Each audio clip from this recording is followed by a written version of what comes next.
Joel anak, bumaba ka na dito, kakain na. Sige po mama, nandyan na. Aray, aray, aray.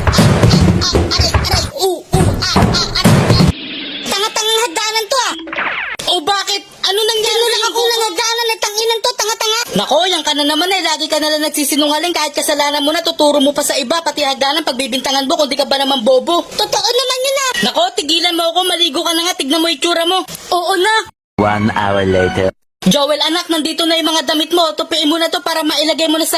Teka lang, anong ginagawa mo dito sa kwarto ng anak ko? Pakilaban mga damit ko. Kapal mo naman. Ulul, mas makapal naman yung mukha mo. Bastos ka talagang geng-geng ka. Tumayo ka na nga dyan, lumayas ka na lang dito sa bahay ko. Ayoko nga.